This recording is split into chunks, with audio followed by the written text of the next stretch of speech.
The darkness inside the room felt heavier than the wool quilt pulling at Clara Dillard's feet. It was the sort of silence that comes before a storm or an execution. She lay still, listening to the house wake up around her. Downstairs, the heavy iron stove door clanged shut, a sound that vibrated through the floorboards and into the frame of her bed. It was 4 a.m. In 6 hours, the church bells would ring. In 7 hours, she would stand before the altar. In 8 hours, she would belong to Silas Thorne. Clara pushed the quilt back. The cold air of the room bit at her skin, raising goose flesh on her arms, but the shiver that ran through her had nothing to do with the temperature. She moved to the wash basin, breaking the thin film of ice on the water with her knuckles. As she washed, she avoided looking at the mirror, but the reflection caught her anyway. There was a bruise, yellowing and faint, just above her collarbone. She pulled the neck of her nightdress tight. Silas had done that 3 days ago. He had gripped her there, his fingers like steel rods, just to see if she would pull away. When she had flinched, he had laughed, a dry sound like boots crushing dry leaves. He told her she was skittish, like a filly that needed breaking. Her mother entered the room without knocking. Martha Dillard was a woman worn down by the wind and the hard realities of the frontier until she was as smooth and hard as a river stone. She carried the dress. It was a cascade of white lace and heavy satin, bought with money Silas had already advanced to her father. It looked less like a garment and more like a net. "Put it on," her mother said. Her voice was flat. Clara looked at the dress, then at her mother. "Do not make me do this," she whispered. Martha set the dress on the bed. "Do not start this again. Clara, your father has signed the papers. The debts are paid. Silas is a respected man. He has the biggest ranch in the valley. You will never want for food or heat." "He hurts me," Clara said. Her voice was steady, though her knees shook. Martha turned away, busying herself with the ribbons on the dresser. "A man has a heavy hand sometimes. You learn to move with it, not against it. You will learn to be a wife. Now get dressed. I will come back in 20 minutes to do your hair." The door clicked shut. Clara stood frozen. She looked at the bruise hidden by her nightdress. She thought of her father, sitting in his chair downstairs, smoking his pipe and refusing to meet her eyes for the last month. He had sold her. It was not a marriage.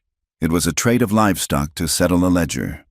She moved not with panic, but with a sudden, terrifying clarity. She did not touch the white dress. Instead, she went to the bottom drawer of her chest. She pulled out her oldest work dress, a dark gray wool that mended easily and hid dirt. She pulled on her sturdy boots, lacing them tight until her fingers ached. She grabbed a rough wool shawl and wrapped it around her shoulders. From the pantry, she would need food, but she could not go downstairs yet. She looked around the room for the last time. She took nothing of value, nothing that Silas or her father could claim she stole to pay her way.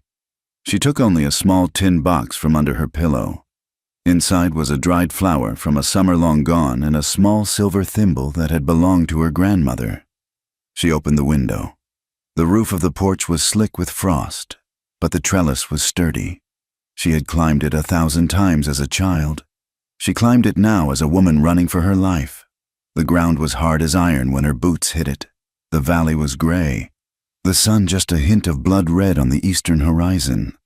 She kept to the shadows of the barn, moving toward the smokehouse. Inside, she grabbed a tin of hard biscuits and a strip of dried beef, shoving them into her pockets. Then the church bells began to ring. It was a practice toll, the sexton waking up the metal. But to Clara, it sounded like the locking of a jail cell. She ran. She did not take the road. The road belonged to horses and wagons and men like Silas Thorne. She cut through the back pastures, her skirts heavy with the morning damp. The grass was stiff with frost, crunching loudly under her feet, every step sounding like a gunshot in the quiet morning. She headed west, toward the jagged line of the mountains that walled in the valley. The locals called them the Sawtooths because they looked like the jaw of a wolf. They were dangerous places, full of deep snow, sudden drops, and timber wolves. But they were the only place Silas Thorne's fences did not reach. By mid-morning, the valley floor was far below her. The air had grown thin and sharp, burning her lungs with every gasp. The polite rolling hills had given way to steep inclines of scree and hard-packed dirt. Thorny brush, starved for water in the winter chill, clawed at her skirts, tearing the hem of the gray wool. She paused to breathe, leaning against a ponderosa pine. Her heart hammered against her ribs like a trapped bird. She looked back, far below, on the winding trail that led up from the ranch lands. She saw them, 4 riders. They were small as ants from this distance, but she knew the way they moved. They were moving with purpose. They were not drifting cattle. They were tracking. Panic, cold and sharp, flooded her veins. They knew. Her father must have found the empty room. Silas would have been waiting at the church, checking his pocket watch, his patience thinning until it snapped. She pushed herself off the tree. She had to go higher. The horses would struggle in the steep timber. That was her only advantage. The wind picked up as she climbed, carrying the scent of pine resin and the distinct, metallic tang of snow. The sky above had turned a flat, heavy white. A storm was building over the peaks, ready to spill down into the passes. Clara scrambled over a ridge, her hands raw from grabbing at rough stone and roots. The terrain was fighting her. Every step was a battle against gravity and exhaustion. She was a rancher's daughter, used to work, used to long days. But she had never climbed like this, driven by the terror of being owned. She heard a shout. It was closer than she expected. "Over here, I found a piece of fabric." The voice belonged to one of Silas's foremen, a man named Grady, who enjoyed branding calves a little too much. Clara froze. She looked down at her skirt. A long strip of the gray wool was gone, likely snagged on the last thicket she had pushed through. She was leaving a trail a blind man could follow. She scrambled upward, abandoning caution for speed. She needed to cross the scree field, a slope of loose, fist-sized rocks that shifted underfoot like marbles. She was halfway across when the stone under her right boot gave way. There was no time to catch herself. Clara fell hard, her hip slamming into the granite. She slid 10 feet, the rocks grinding against her skin, tearing the palms of her hands as she tried to brake. Her right foot caught in a crevice, twisting violently before snapping free. A cry of pain tore from her throat, echoing off the canyon walls. She clamped a hand over her mouth, but it was too late. The sound hung in the cold air. Below her, the shouting stopped. Then, a voice drifted up, calm and terrifying. "We heard her, up the ridge." Clara dragged herself behind a boulder. Her right ankle throbbed with a sickening, hot pulse. She tried to stand, but the leg buckled instantly, sending white sparks of agony through her vision. She gasped, tears of frustration freezing on her cheeks. She crawled. It was all she could do. She dragged herself over the cold earth, her fingernails packed with dirt, her breath coming in sobbing hitches. She had to get to the timberline. She reached the edge of a creek, the water black and edged with shelves of jagged ice. The cold coming off the water hit her face. She pulled herself forward, intending to drag her body across the rocks to the other side, hoping the water would hide her scent if they brought dogs. Her hand landed on a pile of brush that looked too orderly. A metallic click sounded, sharp and loud. Clara froze. She looked down, inches from her wrist. A heavy iron snare had triggered, the jaws snapping shut on the empty air where her arm had been a second before. If she had been 6 inches to the left, it would have shattered her bone. A trap line. She was in a trapper's territory. A shadow fell over her. Clara flinched, curling into a ball, waiting for Grady's rough hands or Silas's riding crop. She squeezed her eyes shut. Nothing happened. The wind hissed through the pines. The creek burbled over the ice. But there was no blow. She opened her eyes. A man stood 10 feet away. He was not one of Silas's men. He was huge, his shoulders spanning wide enough to block out the gray light of the sky. He wore a coat made of buffalo hide, the fur thick and dark, and buckskin trousers that were black with grease and age. A rifle rested easily in the crook of his arm, the barrel pointing at the ground. His face was a map of the wilderness, weather-beaten skin the color of cured saddle leather. a beard that was dark and streaked with premature gray, and eyes that were the startling, clear blue of glacial ice. A scar ran from his temple into his beard. A jagged white line that spoke of violence survived. He did not speak. He just watched her. He looked at her torn dress, the blood on her palms, the way she cradled her swollen ankle. His gaze shifted to her other hand, where she was white-knuckling the small tin box and a scrap of the wedding ribbon she had unconsciously ripped from her hair. From down the slope, the sound of horses fighting for footing on the rocks grew louder. "There she is! I see gray wool!" The voice was close, maybe 200 yards. Clara looked up at the mountain man. Her voice was gone, lost to fear and cold. She could only look at him with wide, terrified eyes, shaking violently. She was a trespasser on his line, a complication he did not need. He could walk away. He could point them to her. The mountain man tilted his head slightly, listening to the shouts below. His expression did not change. He looked at the snare she had nearly triggered. Then, back at her face, he made a choice. It was visible only in the slight tightening of his jaw. He stepped forward, moving with a silence that seemed impossible for a man of his size. He slung his rifle over his back and bent down. "Can you stand?" His voice was a low rumble, like rocks grinding deep underground. It was not a question of politeness. It was a tactical inquiry. Clara shook her head, tears spilling over. "No." He nodded once. He reached down and scooped her up. It was not gentle, but it was efficient. One arm went under her knees, the other around her back. He lifted her as if she weighed no more than a sack of flour. He turned away from the creek, moving not up the slope, but sideways, stepping onto the rocks of the creek bed where his boots would leave no prints.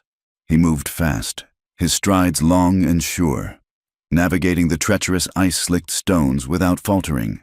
Clara buried her face in the fur of his coat. It smelled of wood smoke, pine pitch, and dried blood. It smelled wild, but for the first time since dawn, she did not feel exposed. He carried her for what felt like an hour, though it might have been only 20 minutes.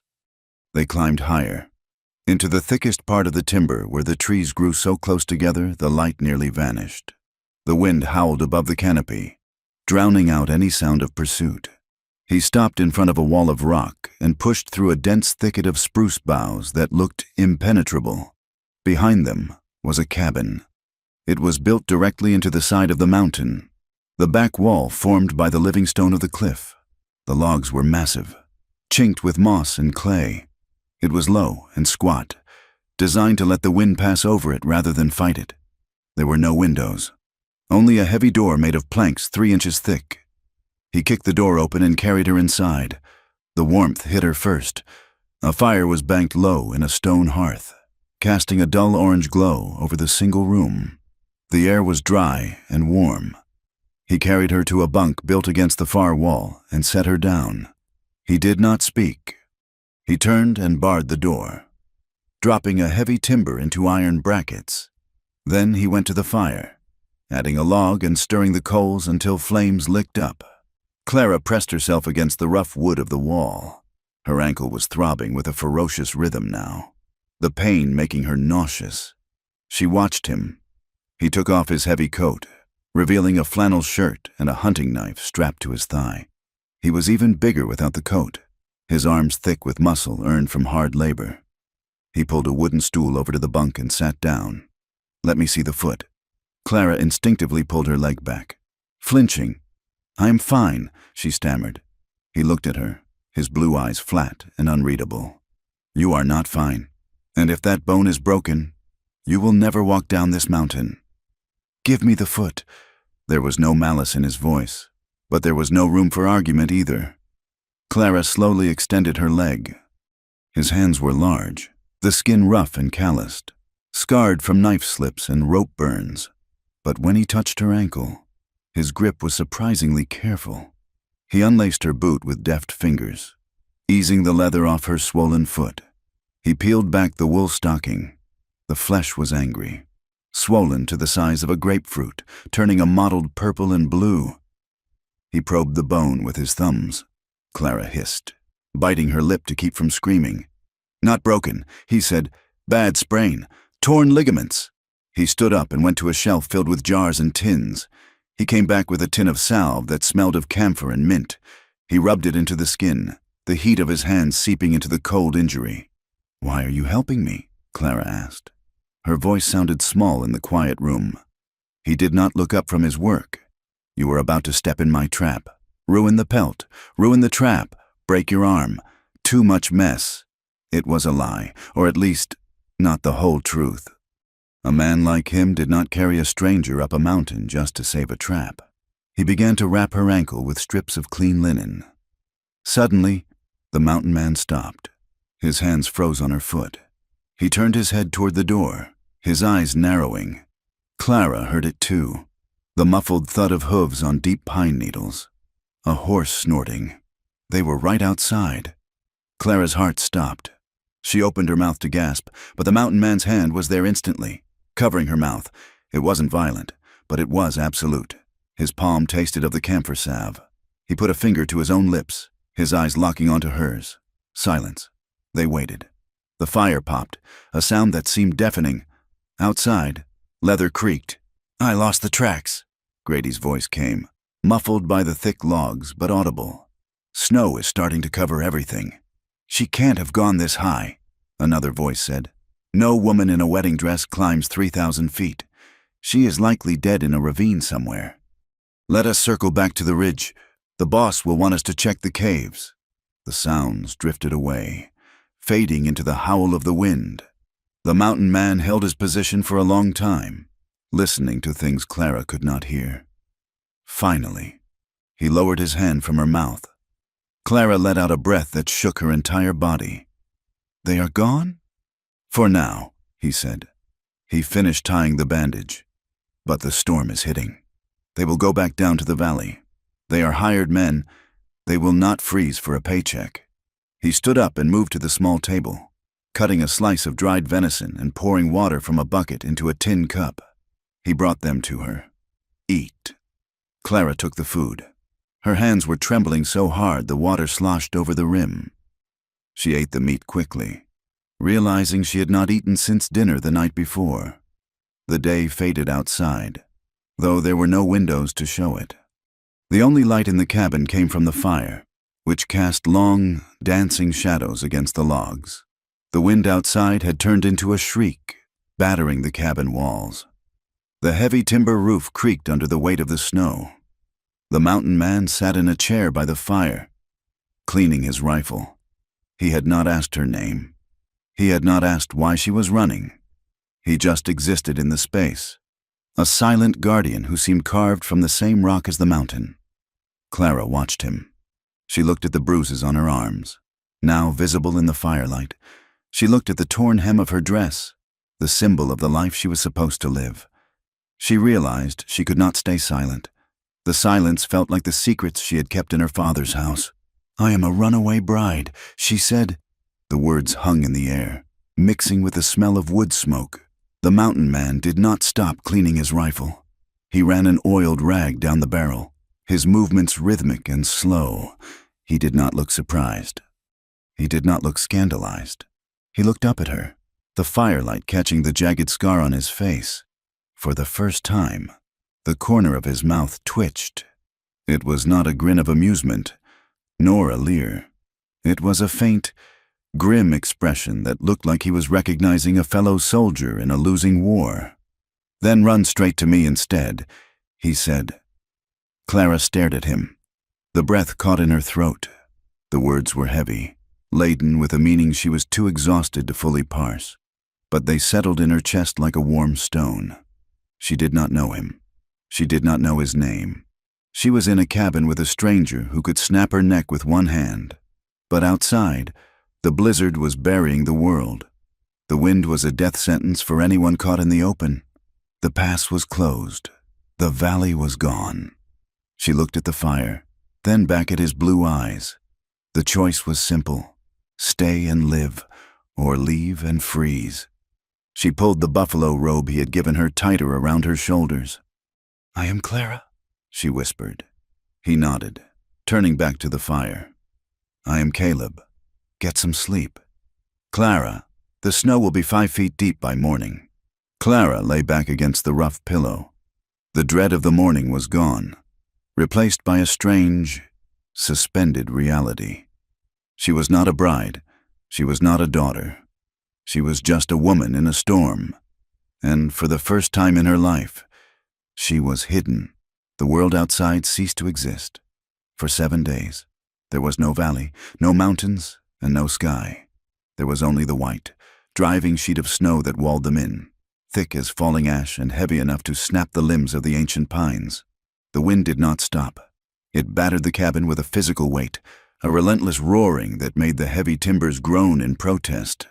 Inside, time became a fluid thing, measured not by the ticking of a clock but by the level of oil in the lamp and the height of the wood pile next to the hearth.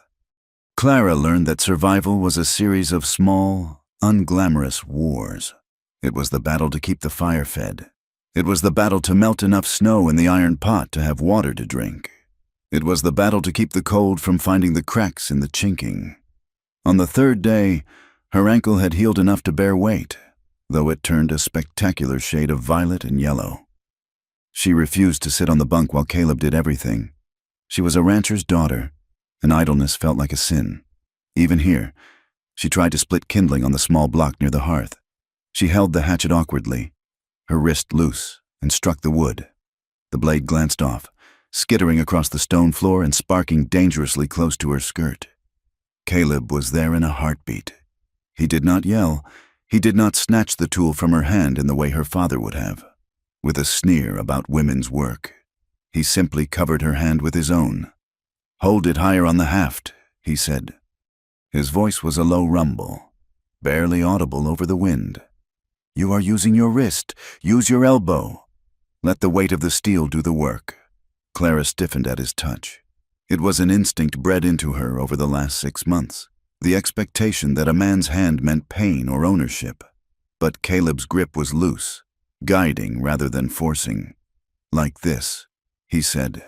He stepped back, giving her space. Clara adjusted her grip. She swung, the blade bit clean and true, splitting the pine knot with a sharp crack. She looked up at him, a flush of pride hitting her cheeks before she could suppress it. "Better," he said. He did not smile, but the corner of his eye crinkled. He did not offer praise, and she realized she did not need it. He offered competence. He showed her how to bank the coals so they would last the night. He showed her how to mix flour and water and grease to make bannock bread in the skillet, flipping it when the edges turned the color of dry sand. He never made her feel foolish for not knowing these things. To Caleb, ignorance was just a temporary state, easily fixed by watching and doing. But he had rules. He set boundaries with a plain, unspoken rigidity that transformed the small cabin from a cage into a sanctuary. The bunk against the far wall was hers. He slept on a pallet of buffalo robes near the door, his rifle always within reach. He never crossed the invisible line in the center of the room unless it was necessary. When he had to go outside to check the wood store or clear the vent, he announced it clearly, giving her time to arrange herself. It made the space feel safe. It made her realize that in this tiny, heat-filled room, her body belonged to her. Yet, in the quiet hours when the work was done, she began to see the ghosts that lived there with him. She saw it in the second tin cup on the shelf. It was dented and clean, but she never saw him drink from it. He always used the chipped enamel mug, leaving the tin one gathering dust. She saw it on the 4th afternoon, when she was sweeping the floor with a bundle of stiff twigs.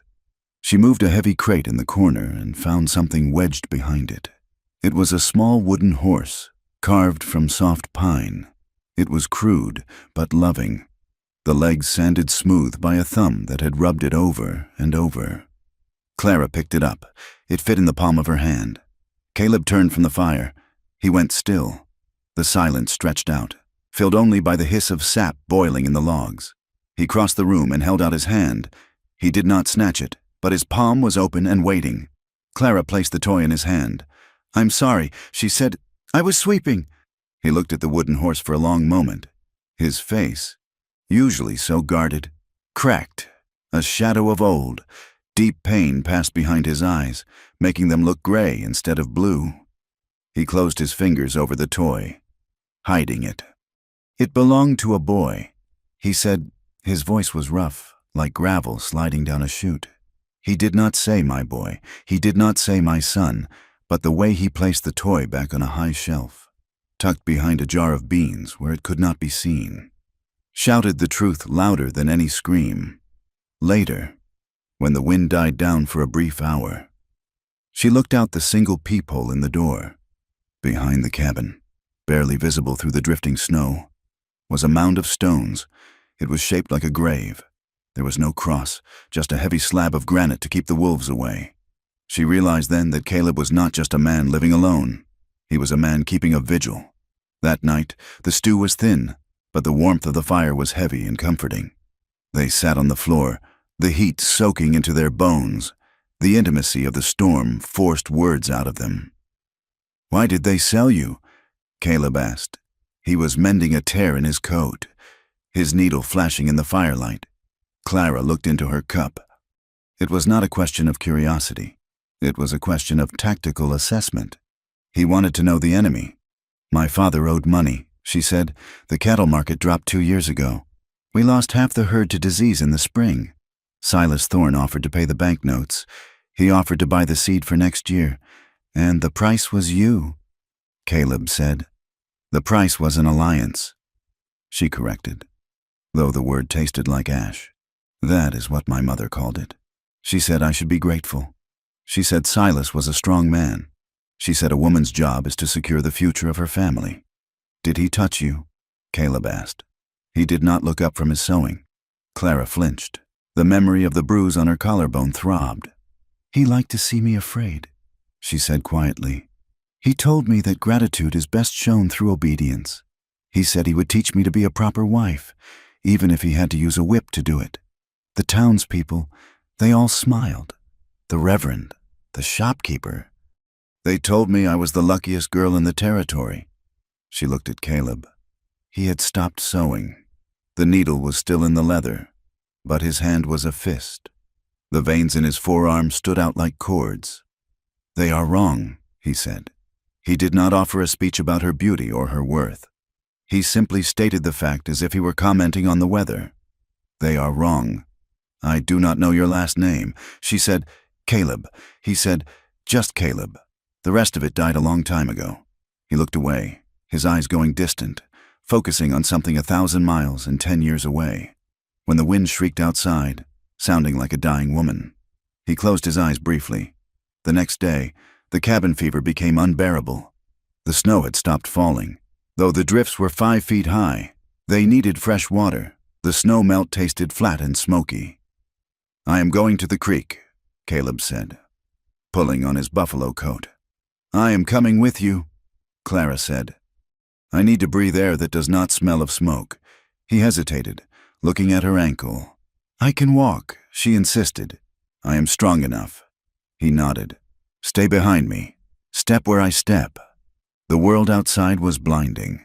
The sun was hidden behind clouds, but the light reflected off the endless white expanse was searing. The cold hit Clara like a physical blow, freezing the moisture in her nose instantly. They trudged through the deep snow, Caleb breaking the trail. The creek was a ribbon of black and white, the water flowing beneath shelves of ice that extended from the banks. "We need to break the ice near the center," Caleb said. "It is thicker near the edge, but the water is stagnant there." He moved cautiously onto a flat rock that jutted out over the current. Clara followed, mesmerized by the dark water swirling beneath the crystalline sheets. She stepped onto a patch of snow that looked solid. It was not. Beneath the dusting of powder was a shelf of thin, rotten ice. There was a sharp, sickening crack that sounded like a pistol shot. Clara gasped as the ground vanished beneath her right boot. She plunged downward, the icy water grabbing her leg up to the knee. The shock was instantaneous, a paralyzing cold that stole her breath. She scrambled, her hands clawing at the slick ice, but she was sliding. The current pulled at her skirt, heavy and wet, dragging her toward the dark water under the main sheet of ice. "Caleb!" she screamed. He was there before the second syllable left her lips. He did not reach for her hand. He lunged, grabbing the back of her coat and her waist. He planted his boots on the solid rock and heaved back with a grunt of exertion. Clara flew backward, hauled out of the hungry water by sheer brute strength. She slammed into his chest, the impact knocking the wind out of her. He did not let go. He dragged her back, away from the edge, until they were safe in the deep snow of the bank. "Are you hurt?" he demanded. His voice was raw, shouting over the rush of his own blood. Clara was shaking, her teeth chattering violently. "No, I am cold." Caleb gripped her shoulders. His face was inches from hers. His eyes were wide, the pupils blown out. For the first time, she saw fear in him. It was not the fear of a coward. It was the terrified anger of a man who had seen too many people die and refused to watch another. "You do not step where I do not step," he growled. "Do you understand me? The mountain does not care if you are pretty. It does not care if you are running. It will kill you if you are careless." He was angry, but his hands were trembling where they held her. Clara looked up at him. She did not see a captor. She saw a man who was terrified of losing her. "I understand," she whispered. The anger drained out of him, leaving him haggard. He pulled her against him, wrapping the massive buffalo coat around both of them. "We have to get you warm," he said. "Now." The walk back to the cabin was a blur of shivering and adrenaline. Once inside, the heat of the fire felt like a hammer. "Strip," he ordered. He turned his back to her, facing the wall. "Get out of the wet clothes. Wrap yourself in the blankets. I will dry the boots." Clara peeled off the freezing, sodden wool. Her skin was marble white and covered in goose flesh. She wrapped herself in the heavy quilts and sat by the fire, shivering uncontrollably. Caleb turned back only when she said she was covered. He knelt before her, taking her frozen foot in his hands. He rubbed it vigorously, his rough palms creating friction and heat. The sensation was overwhelming. The shift from the deadly cold of the creek to the searing heat of the fire and his hands made her head spin. She watched him. His head was bowed, his dark hair falling over his eyes. He was focused entirely on her warmth. He was broad and scarred and dangerous, but his hands were instruments of healing. Clara's shivering began to subside, replaced by a different kind of trembling. The adrenaline of the near-death experience had stripped away her defenses. She was not thinking about propriety. She was thinking about the beat of the pulse in his neck. She was thinking about the way he had hauled her against him, the solid wall of his chest. She reached out and touched his shoulder. "Caleb." He stopped rubbing her foot. He went very still. He did not look up immediately. "You are warm," he said, his voice thick. "I am," she said. He looked up then. The distance between them was negligible. In the small, firelit room, the air suddenly felt charged, heavy with the scent of wet wool and wood smoke and unvoiced desire. He looked at her mouth. It was a hungry look, a look of starvation that he was fighting to keep behind bars. He stood up abruptly. "I need to check the flu," he said, his voice tight. He retreated to the other side of the room, putting the width of the cabin between them. But the dynamic had shifted. The air was different now. The safety of the cabin was no longer just about survival. It was charged with a magnetic, terrifying pull. That night, the wind howled louder than ever. Clara tossed and turned in her bunk. She dreamed of the church, but it was not a church. It was a slaughterhouse. Silas Thorne stood at the altar, holding a butcher's knife. He was smiling. "Gratitude," he whispered. "Obedience." He reached for her, and his hands were made of ice. Clara woke with a scream caught in her throat. She sat up, gasping, her heart hammering against her ribs. The cabin was dark, save for the dying embers of the fire. "Clara?" Caleb was beside the bunk in an instant. He had moved silently from his pallet. She turned to him, blind with panic, still half trapped in the nightmare. She reached out. He caught her hands. He did not pull away. He sat on the edge of the bunk, his presence a solid anchor in the dark. "I am here," he said softly. "You are safe." "The door is barred. No one gets in." Clara gripped his hands. They were warm. They were real. He was there again. She whispered. "Silas, he is not here," Caleb said. "He is in the valley. He cannot touch you." Clara looked at him in the gloom. The fear was fading, replaced by a desperate need for connection. She did not want to be alone in the dark anymore. She did not want to be the property of a man who hated her. She wanted to be with this man who had saved her. She pulled on his hands. "Hold me," she said. "Please, just hold me." Caleb hesitated. She could feel the tension in him, the war between his honor and his want. Then he moved. He did not climb into the bunk. He shifted, sitting next to her, and wrapped his arms around her. He held her against his chest, his chin resting on the top of her head. He held her loosely, giving her the room to pull away if she wanted. He was offering comfort, not taking advantage. Clara pressed her face into his shirt. She could hear his heart. It was beating fast, a heavy, rhythmic thud that betrayed his calm exterior. She lifted her head. His face was inches away, outlined by the faint red glow of the embers. He was looking at her with an intensity that burned. "Caleb." She breathed. She leaned in. It was a question. He did not move away. He did not push her back. Their lips met. It was hesitant at first, a brush of skin, a testing of the waters. Clara's breath hitched. She had expected it to be frightening. She had expected to feel trapped. Instead, she felt an explosion of heat. Caleb groaned, a low sound in his throat. His control snapped. Just a fraction. His hand came up to cup the back of her head, his fingers tangling in her hair. The kiss deepened, becoming hungry, desperate. It tasted of longing and lonely years. Clara did not pull away. She pressed closer, her hands finding the front of his shirt, gripping the fabric. She wanted this. She wanted the fire. She wanted to burn away the memory of Silas Thorne's cold hands. Caleb broke the kiss, pulling back an inch. His breathing was ragged. "Clara," he rasped, "stop me. If you do not want this, tell me to stop. Now." He was giving her the weapon. He was giving her the power. Clara looked at him. She saw the scars, the gray in his beard, the fear in his eyes that he might be doing the wrong thing. "I do not want you to stop," she said. Her voice was steady. She kissed him again, fierce and demanding. The rest of the night was a blurring of boundaries. It was not the silent, shameful duty her mother had whispered about. It was a conversation without words. When he touched her, his hands were shaking. He touched her as if she were made of something precious and breakable.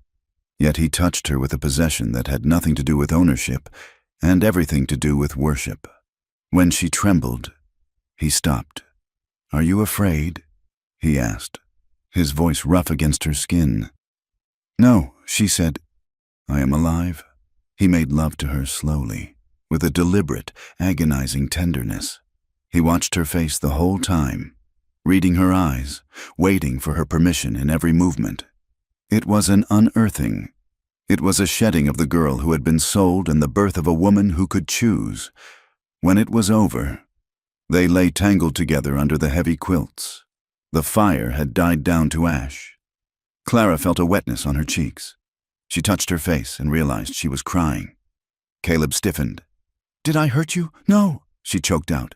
She buried her face in his neck, sobbing. "No, it is just, I did not know it could be mine. I did not know I could choose."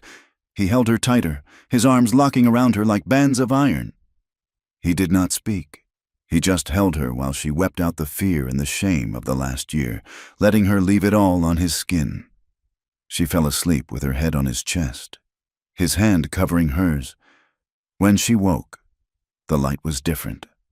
It was not the dull gray of the storm. It was bright, piercing, and brilliant.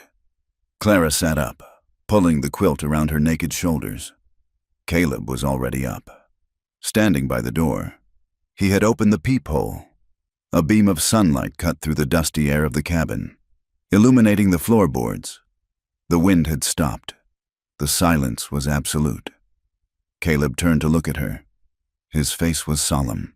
There was no regret in his eyes, but there was a heavy reality. "The storm is broken," he said, Clara looked at the sunlight. It was beautiful. It glittered on the dust motes. It meant the snow would settle. It meant the passes would clear. It meant the world could find them again. She looked at Caleb, at the man who had given her back to herself. "How long do we have?" she asked. "A few days. He said maybe a week before the crust is hard enough for horses." He walked over to the bunk and sat down. He took her hand, his thumb tracing the knuckles. "We cannot stay here. Clara, not forever. They will come back. Silas will not stop. I know," she said. The peace of the snowbound cabin was over. The reality of the West, the cruel, governed, bought and paid for West, was waiting for them at the bottom of the mountain. But as she looked at Caleb, Clara knew one thing. She was not the same woman who had run into the woods in a gray dress. She had run to him, and he had caught her. "We will be ready," she said. Caleb nodded. He brought her hand to his lips and kissed it, a gesture of old-world courtliness that looked strange and perfect on a man in buckskins. "Yes," he said, "we will be. Outside." The sun shone on the vast, white wilderness, glittering like 1,000 diamonds, beautiful and indifferent to the humans who had to cross it. The flour sack was not just empty, it was shaken clean, the fabric limp and gray in Clara's hands. She turned it inside out over the wooden table, but not even a dusting of white powder fell to the boards. It was the 10th day. The storm had broken, leaving the sky a hard, polished blue that offered no warmth. But the supplies Caleb had stockpiled were gone. They had eaten the last of the venison 2 days ago. The coffee was a memory. The salt was finished. Caleb stood by the door, checking the action on his Winchester. The click-clack of the lever was loud in the small room. He looked at the empty sack in her hands, his jaw setting in that familiar, rigid line. "We have to go down," he said. Clara folded the sack. She felt a tremor in her stomach that had nothing to do with hunger. Going down meant leaving the sanctuary. It meant trading the honest brutality of the elements for the complicated cruelty of people. "I know," she said. She looked at her dress. The gray wool was stained with mud and grease, the hem ragged from the briars, the lace collar long since torn away. She did not look like a bride anymore. She looked like a woman who had been dragged through the wilderness. She looked like something wild. Caleb saw her hesitation. He walked over and placed a hand on her shoulder. The weight of it was grounding. "We will go to Granite Ridge," he said. "It is a mining town. Rough. People there mind their own business mostly. We get flour, salt, and ammunition. We listen for news. Then we come back up before the sun sets." Clara nodded, reaching for her shawl. She tied it tight, hiding her hair, hiding her face as best she could.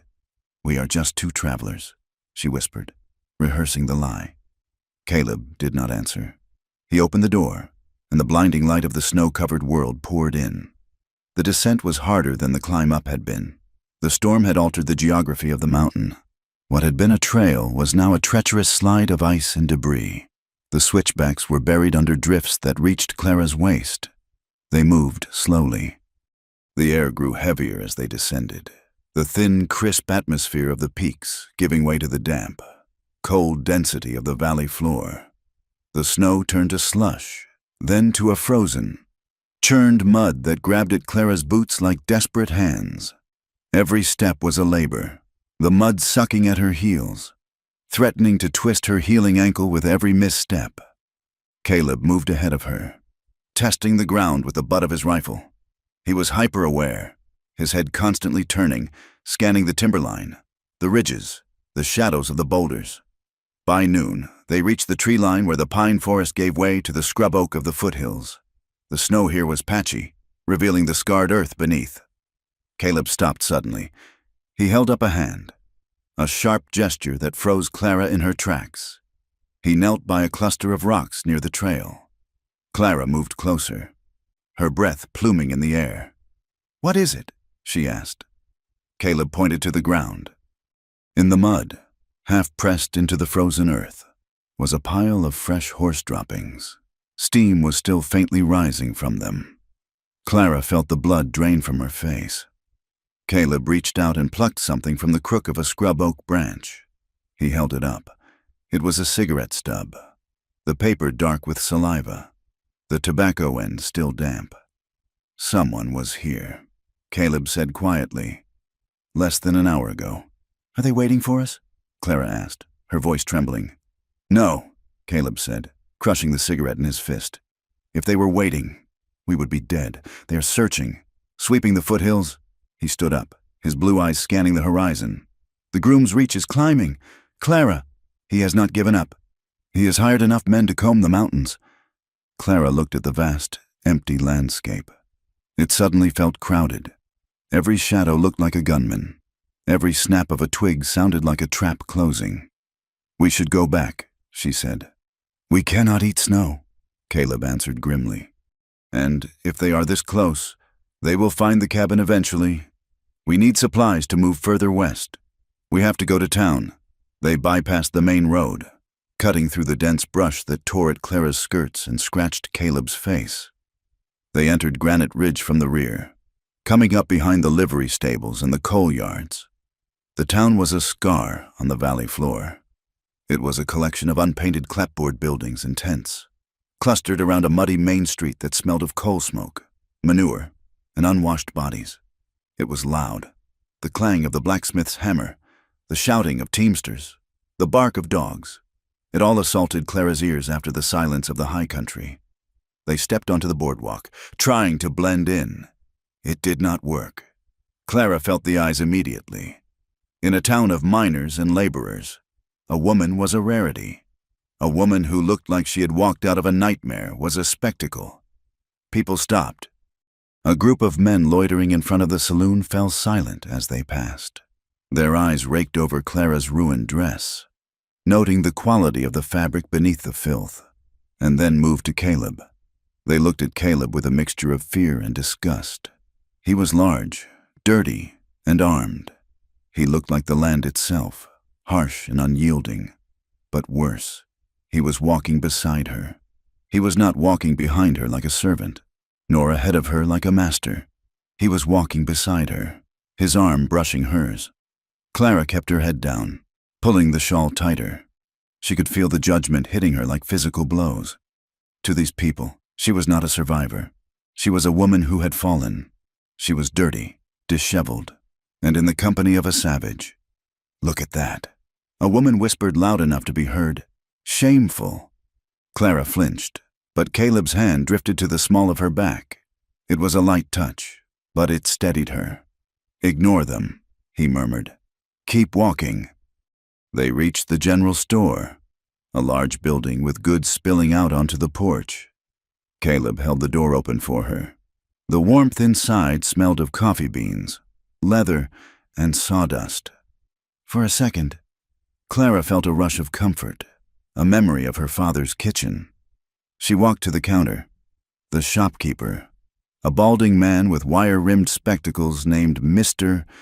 Henderson, was weighing nails for a farmer. He looked up as Clara approached. His eyes widened. He took in her appearance, her muddy boots, her tangled hair. His nose wrinkled slightly. He looked past her, as if she were made of glass, and nodded to the farmer. Is that all for you? Jed? He asked. Clara waited. She stood at the counter, her hands gripping the wood. When the farmer left, she spoke. Excuse me, sir, she said.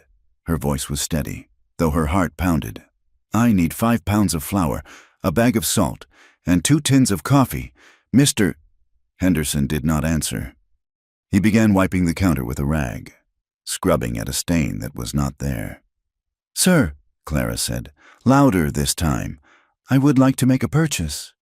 The shopkeeper continued to wipe. He did not look at her. It was a specific, practiced kind of invisibility. He was refusing to acknowledge her existence because to acknowledge her was to acknowledge her sin. She was a woman alone, a woman ruined, and therefore she had no voice. The old helplessness rose in Clara's throat, the bitter taste of bile. It was the same silence she had received from her father when she begged him not to sell her. Then a heavy hand slammed onto the counter. The wood groaned. Mr. Henderson jumped, dropping his rag. Caleb leaned over the counter. He took up all the light in the room. The lady spoke to you. Caleb said, His voice was a low growl, vibrating with menace. "Mister." Henderson swallowed hard. He looked at Caleb, and the fear in his eyes was instant. He looked back at Clara, his lip curling. "I do not serve vagrants," the shopkeeper stammered. "If you have coin, show it, but I will not have her begging in here." Caleb reached into his pocket and slammed a gold eagle onto the wood. The coin spun and settled, gleaming in the dim light. Flour, salt, coffee. Now, the shopkeeper scrambled to obey. He did not look at Clara again. He scurried around the shelves, grabbing the items and shoving them into a sack. While he worked, Clara turned away, her face burning with humiliation. She looked at the wall near the door, where notices were tacked up. Her breath stopped. There, framed in bold black ink, was her name. $500 reward for the return of Clara Dillard stolen from her husband-to-be, Silas Thorne. Also wanted, the man responsible for her abduction. Warning, man is armed and dangerous. Clara stared at the words. Stolen. Not run away, not escaped, stolen. The notice stripped her of her will. It claimed she was an object, a piece of property that had been thieved, like a horse or a pocket watch. It claimed she had no agency, that she could not possibly have chosen to leave the comfort of Silas Thorne's wealth. And the reward, $500. It was a fortune. It was enough to buy a farm. It was enough to buy loyalty in a town like this, 10 times over. Caleb stepped up beside her. He saw the poster. He did not say a word, but he ripped it from the wall, crumpling it in his fist. He took the sack of supplies from the counter and grabbed Clara's arm. "We are leaving," he said. They walked out into the street, the air feeling colder than before. The town felt different now. Before, the stairs had been judgment. Now, Clara imagined them as calculations. Every pair of eyes was weighing her against $500. They hurried toward the alleyway behind the saloon, hoping to cut back toward the trail. "Psst! Hey!" The whisper came from a doorway. Caleb spun, his hand flying to his revolver. A woman stood in the shadows of the saloon's back entrance. She was older, her face lined with hardship. Wearing a stained apron, she held a bucket of potato peelings. "You two need to keep moving," she said, her voice low and raspy. "Who are you?" Caleb demanded. "Just a cook," she said. "I saw you walk past. I saw the way you hold yourself." She looked at Clara, and her expression softened. It was not pity. It was recognition. "Silas Thorne has men in town," the woman said. "Not the sheriff's boys. Hired guns, Pinkertons and regulators. They are asking questions at the livery. They are asking about a giant and a girl in rags." "Why are you telling us this?" Clara asked. The woman spat onto the ground. "Because I was a bride once too, and I know what men like Silas Thorne do to things they own. Go, get to the high pass. Do not stop." "Thank you," Clara whispered. The woman nodded and slipped back inside. They moved faster now, panic lending speed to their steps. They turned a corner near the blacksmith shop, aiming for the edge of town. A man stepped out from the shadows of the blacksmith's overhang. He wore a tin star pinned to a pristine vest. Sheriff Barlow was a thick-set man with a mustache that hid his mouth. He was smiling, but his eyes were hard as flint. "Well now," he said. Caleb stopped. He pushed Clara behind him. "Sheriff," Caleb said, "we're just passing through. Are you now?" Barlow said. He did not look at Clara. He looked only at Caleb. He tilted his head, studying Caleb's face. "I know you," Barlow said slowly. "It took me a minute. The beard is new, but I know those eyes. You are Caleb Vance." Caleb went rigid. Clara could feel the tension radiating off him like heat. "That name is dead," Caleb said. "Is it?" Barlow laughed. A dry, humorless sound. "The folks down in Arizona might disagree. They still talk about what you did. The deputy you beat to death with your bare hands. The jail you burned. They say you are a mad dog. Caleb, a killer hiding in the hills." Clara's hand tightened on the back of Caleb's coat. "Killer." She looked at the man she had slept beside, the man who had washed her feet. Was it true? Had he beaten a man to death? Caleb did not deny it. He did not shout. He just stood there, his body a wall between Clara and the law. "I did what was necessary," Caleb said. "Just like I will do what is necessary now. Step aside. Barlow." Barlow's hand hovered over his gun. "I cannot do that. Caleb, there is money on the table.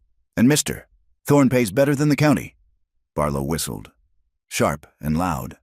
Footsteps sounded from the alley behind them. "Men were coming! Run!" Caleb said. He did not wait. He shoved Clara toward a narrow gap between the blacksmith shop and a barn. "Go!"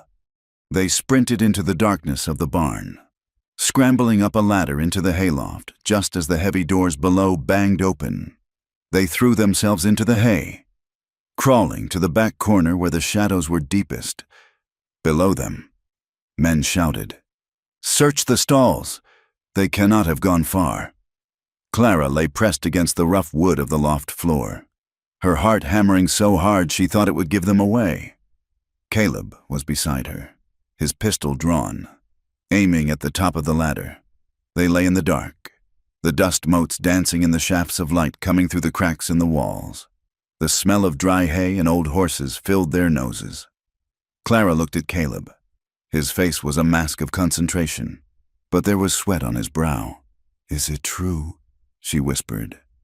"The deputy?" Caleb did not look at her. He kept his eyes on the ladder. He was hurting a woman. Caleb whispered back, "A prisoner. He was using his badge to do it. I stopped him." He pulled a knife. "I did not stop hitting him until he stopped moving." Clara stared at his profile. Violence. Vigilantism. He had killed a man of the law, but he had done it to protect someone helpless, just as he was doing now. The fear that had spiked in her chest twisted into something else. It was not fear of him. It was fear for him. "You are dangerous," she whispered. "I told you that," he said. They lay there, pressed together in the cramped dark, listening to the heavy boots of the men below searching the stalls. The danger was suffocating. Every breath felt stolen. And in that pressure cooker of fear, the desire that had been simmering between them boiled over. It was reckless. It was insane. But the proximity of death made the need to feel life overwhelming. Caleb turned his head. He looked at her. His eyes were dark, dilated with adrenaline and want. Clara reached out. Her hand found the back of his neck. He turned into her touch. His mouth found hers. This kiss was not like the one in the cabin. It was fierce. It was frantic. It was a collision.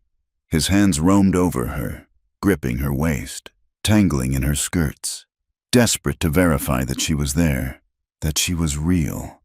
Her hands clutched at his shirt, pulling him closer, wanting to merge with him, to hide inside his strength. It was a boundary-testing moment. There was no gentleness here. There was only the urgent, terrifying need to claim each other before the world tore them apart. They broke apart, gasping for air, their foreheads resting against each other. "We cannot," Caleb breathed. "We have to stay sharp." Clara nodded, her lips swollen, her body humming. "I know." She looked him in the eye. "I am not running for safety anymore." "Caleb," she whispered. He looked at her, confusion warring with the heat in his gaze. "What?" "I am not just running away from Silas," she said. "I am running to you.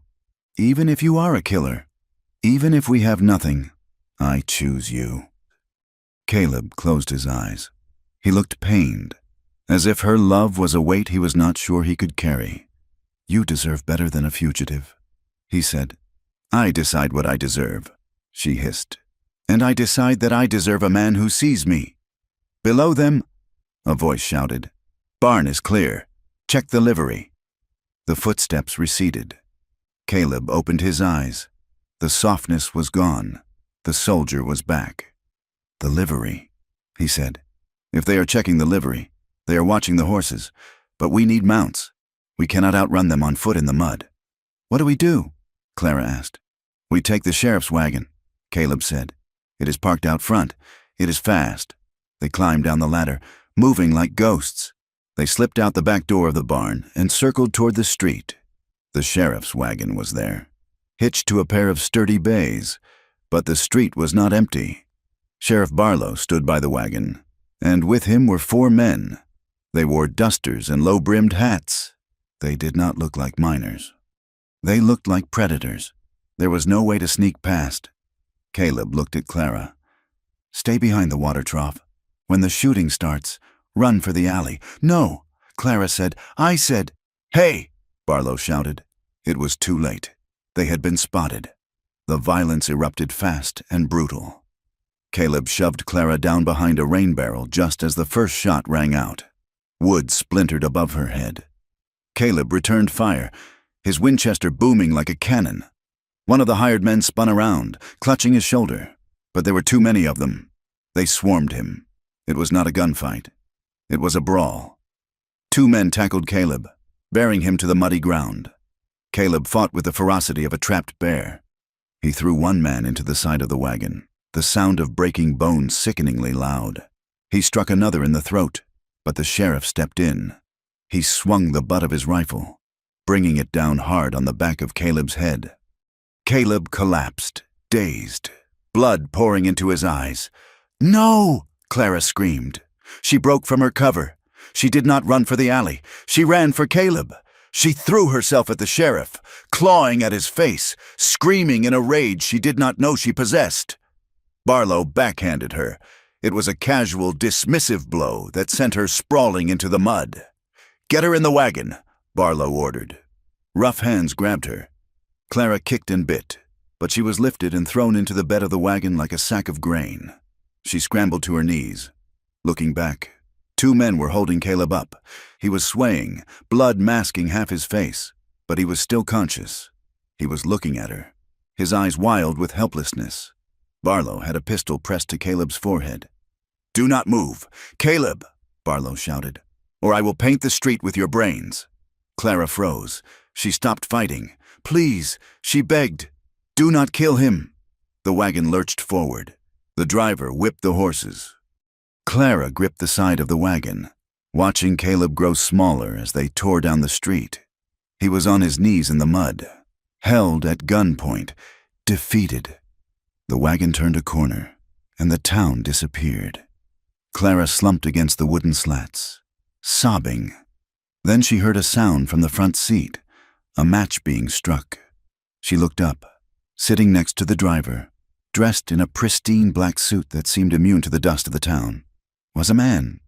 He turned slowly to look at her. His face was smooth, handsome in a cold, reptilian way. His eyes were dark and devoid of any light. Silas Thorne smiled. It was a smile of absolute, terrifying ownership. "Hello, my love," Silas said smoothly. He blew a plume of cigar smoke into the cold air. Clara stared at him. The dread that filled her was absolute. This was not the end. The chase was over. The hiding was over. Now, the punishment would begin. The room was wallpapered in a pattern of small blue cornflowers, dizzying in their repetition. To any guest, it was a sanctuary of comfort. A feather mattress thick enough to drown in, a mahogany washstand with a porcelain basin, and a heavy velvet armchair placed by the window. To Clara, it was a cell. The door was made of solid oak, and the lock was new. She could hear the tumblers slide home every time Mrs.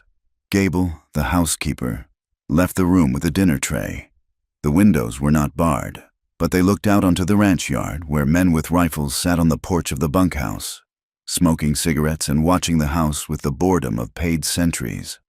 Silas Thorne did not beat her. He did not scream. He did not drag her by the hair as the men in the valley might have expected. His cruelty was far more sophisticated. It was a slow suffocation. He entered the room at 6 in the evening, smelling of bay rum and expensive tobacco. He sat in the armchair, crossing his legs, and watched her brush her hair. "You look pale, my dear," Silas said. His voice was smooth, like oil pouring over gravel. "It is the strain. I suspect the hysteria. I am not hysterical," Clara said. She sat at the vanity, her hands gripping the ivory handle of the brush until her knuckles turned white. Silas tutted softly. He stood up and walked behind her, placing his hands on her shoulders. His touch was light, possessive, and terrifying. "You ran into a blizzard. Clara, You consorted with a fugitive. You made a spectacle of yourself in Granite Ridge. A sane woman does not do such things. A sane woman understands her place is in the warmth of her husband's house, not freezing in a cave with a murderer. He leaned down, his face next to hers in the mirror. The town is very concerned. He whispered, "They are praying for you. They believe your mind has snapped under the pressure of the wedding. It is a tragedy, they say. But I have told them I will care for you. I will keep you safe from your own delusions." He was rewriting reality. He was building a cage out of concern, painting her as a madwoman so that if she ever spoke the truth, no one would listen. "Now," Silas said, straightening up, "it is time for prayer. We must ask the Almighty to cleanse your spirit of rebellion." He forced her to kneel on the rug beside the bed. He knelt beside her, his hand gripping her wrist, squeezing just hard enough to bruise. He prayed for 10 minutes, his voice droning about obedience, submission, and the sin of ungrateful wives. Clara knelt, her knees aching, and stared at the floor. She did not pray. She recited the layout of the house in her mind. Kitchen, east wing, study, ground floor, facing the paddock, back door, locked from the inside. When he left, locking the door behind him. Clara did not cry. She went to the window and pressed her hand against the cold glass. Somewhere out there, in the dark fold of the foothills, was Caleb, unless he was dead. The thought nearly buckled her knees, but she pushed it away. He was not dead. A man like that did not die in the mud of a street fight. He was alive, and if he was alive, he was coming. Caleb was not dead, but he was close enough to it that he could hear the reaper sharpening his scythe. He lay in a thicket of scrub oak 3 miles from the town, shivering uncontrollably. The sheriff's rifle butt had opened a gash on the back of his head that throbbed with a sickening, heavy rhythm. His vision swam in and out of focus, doubling the moon. He had crawled out of the alley where they had dumped him. They had thought he was finished, or perhaps they just did not care enough to put a bullet in him, assuming the cold would do the job. He ate snow to quell the nausea. He tied a strip of his shirt around his head to staunch the bleeding. He forced himself to stand. The world tilted violently, then righted itself. He began to walk. He did not walk toward the high country. He walked toward the one place Silas Thorne would not expect him to go. He walked toward the railway camp on the edge of the valley. He found Tobias in a rusted corrugated shack near the siding. Tobias was a cripple, a man with a twisted spine who had once worked the Thorne stables until a horse kick had ruined him. Silas had fired him without a penny, leaving him to beg or starve. Caleb kicked the door. Tobias opened it, a shotgun in his hands. He saw the blood-soaked giant swaying in the moonlight and lowered the weapon. "Ghost of Almighty." Tobias breathed. "I heard you were dead." "Caleb, not yet." Caleb rasped. "I need water, and I need to know where Thorne keeps his ledgers." Tobias pulled him inside. The shack smelled of coal oil and sickness, but it was warm. He gave Caleb water and a tin of beans. While Caleb ate, his hands shaking, Tobias spoke. He spoke with the bitterness of a man who had been discarded like refuse. "He keeps the real books in the carriage house," Tobias said, "under the floorboards in the tack room. I saw him put them there once when I was mucking out. He does not keep them in the house. He thinks the house might burn, but the tack room is stone." "What is in them?" Caleb asked. "Everything." Tobias said, "The cattle he rustles from the Mexican border, the bribes he pays to Sheriff Barlow, the deeds he forged to take the Miller farm and the widow Hennessy's land." Caleb nodded. The pain in his head was a dull roar now. "Manageable. I need those books," Caleb said. "You cannot get near the ranch," Tobias warned. "He has hired guns riding the perimeter." "He has dogs." Caleb stood up. He looked at his hands.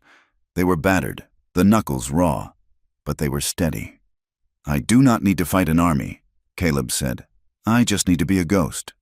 Clara learned to be a ghost too. For 3 days, she played the role Silas wanted. She sat quietly at dinner. She nodded when he spoke. She allowed him to read the Bible to her. Her compliance made him careless. On the 4th day, he left the key to the library in the lock while he went to shout at a stable hand. Clara slipped inside. She did not know what she was looking for exactly, but she found the map on the desk. It was a survey map of the valley. Red lines were drawn across the properties of her neighbors, the small homesteads, the struggling farms, crossed out, all of them, written in the margin, in Silas's sharp, angular hand. Water rights secured, eviction notices prepared for January 1st.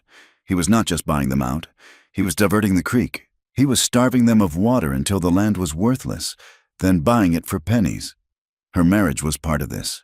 Her father's land controlled the access to the North Pass by marrying her. Silas secured the bottleneck. He did not want a wife. He wanted a toll road. She heard a footstep in the hall. Clara froze. She could not get out. She ducked behind the heavy velvet drapes of the window. The door opened. It was not Silas. It was Hattie, the older maid who brought the coal for the fires. Hattie walked into the room, carrying a scuttle. She saw the map on the desk, moved slightly out of place. She stopped. She looked at the drapes. Clara held her breath. Hattie did not call out. She walked to the fireplace and began to shovel ash. She spoke to the empty room, her voice low and hurried. "The master checks the locks at 10, Hattie said, "but he leaves the pantry window unlatched for the cat. The dogs run the perimeter on the hour. The gap between shifts is 5 minutes. Clara's heart slammed against her ribs. Hattie stood up and dusted her hands. She did not look at the window. "He killed the first one," Hattie whispered. "His first wife. She did not die of fever. She died because she tried to leave, and he locked her in the cellar for a week without heat. Do not let him keep you, child." Hattie picked up the scuttle and left. Clara sagged against the wall, trembling. She was not alone. The house was a prison, but the inmates were whispering to each other. The storm hit that night. It was a blessing. The wind screamed down from the peaks, driving snow horizontally across the valley, blinding the sentries and muffling the sound of footsteps. Caleb moved through the blizzard like a part of the landscape. He had wrapped his boots in burlap to muffle the tread. He wore a white canvas tarp over his coat, rendering him invisible against the snow. He approached the ranch from the north, crawling on his belly through the frozen irrigation ditch. The water was gone, leaving only mud and ice. He reached the barbed wire fence. He did not cut it. The sound of the wire snapping would be too loud in the lulls of the wind. He dug. He scraped the frozen earth away with his knife until there was a shallow depression, just deep enough to slide his massive frame under the bottom wire. He was inside. He moved toward the carriage house. He could see the main house through the swirling snow, the windows glowing with warm, yellow light. He imagined Clara inside, trapped in that warmth, and the rage in his gut burned hotter than the fever he was fighting. He reached the heavy stone building of the carriage house. The door was locked. Caleb went to the side window. It was small, high up. He found a loose stone in the wall, a foothold. He pulled himself up, silent as smoke. The window was unlatched. Tobias had been right about the carelessness of arrogant men. He slipped inside, dropping onto the straw-covered floor of the tack room. The smell of leather, saddle soap, and horse sweat surrounded him. It was dark, but he knew where to look. He knelt by the feed bin, feeling for the loose board Tobias had described. A shadow detached itself from the row of saddles. Caleb spun, his knife in his hand before his conscious mind registered the movement. "Caleb?" The whisper was barely a breath. He froze. Clara stood there, wrapped in a dark shawl, her feet bare on the freezing stone. She had come through the pantry window, through the snow, to the one place she felt she could think. Clara. The knife clattered to the floor. He crossed the distance in 2 strides. He did not ask if she was hurt. He did not ask how she got there. He grabbed her, pulling her against him with a force that knocked the breath out of her. Clara buried her face in his frozen, wet coat. She wrapped her arms around his neck, digging her fingers into the damp fur. She was shaking, violently and uncontrollably. "I thought you were dead," she sobbed into his chest, her voice muffled. "I saw the blood. I thought he killed you." "I am hard to kill," Caleb murmured, burying his face in her hair. He smelled of snow and old blood and iron. He pulled back, his hands framing her face. In the dim light coming from the window, he looked terrifying. His eye was swollen shut, his forehead wrapped in a bloody rag, his beard matted with ice. But to Clara, he was beautiful. "Are you hurt?" he demanded, his good eye scanning her. "Did he touch you?" "No," she said. "He prays at me. He locks me in. But he has not hit me." "Caleb, I found the map. I know what he is doing. I know too," Caleb said. "The ledgers are here, under the floor." They stared at each other. The information was important, but it was secondary to the overwhelming, crushing relief of being in the same room. The tension that had broken in the barn loft before the ambush returned now, magnified by the days of separation and the knowledge of what Silas intended. Caleb's hands moved from her face to her shoulders, then down her arms, gripping her waist. He pulled her closer, until there was no air between them. "We have to go," he said, but he did not move.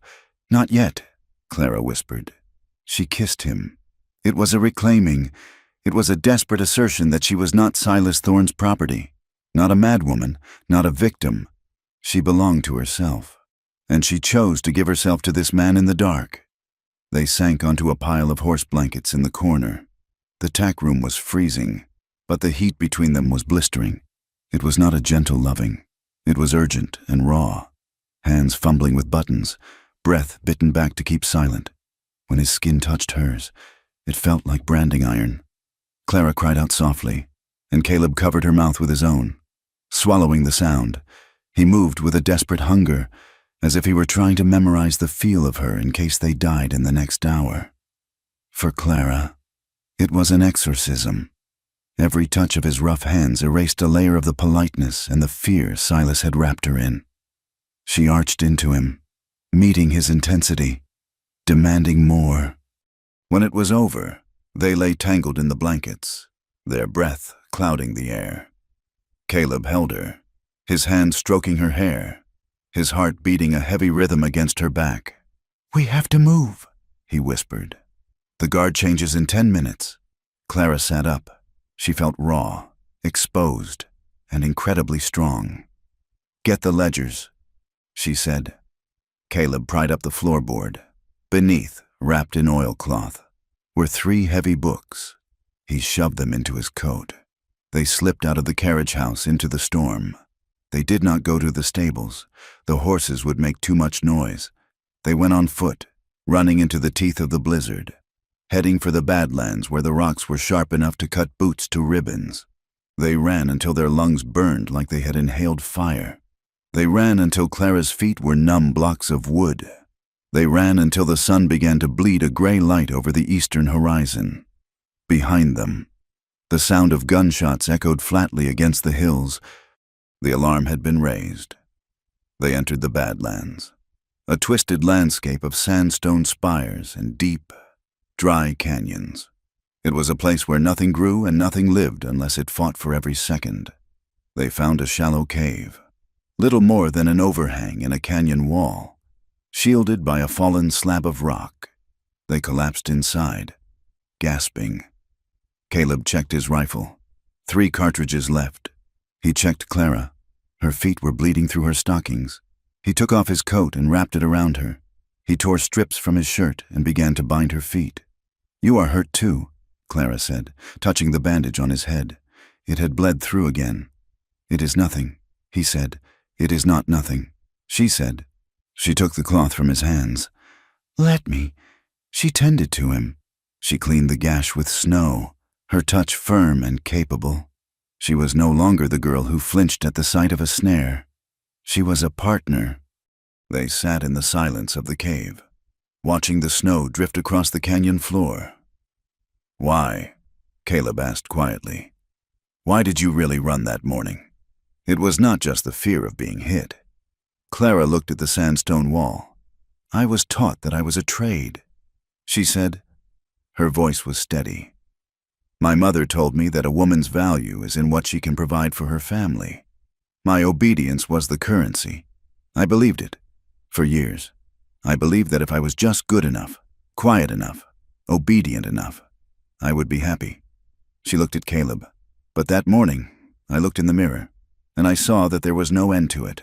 I would be obedient until I died, and it would never be enough. Silas would consume me, and my father would count the money, and I would just disappear.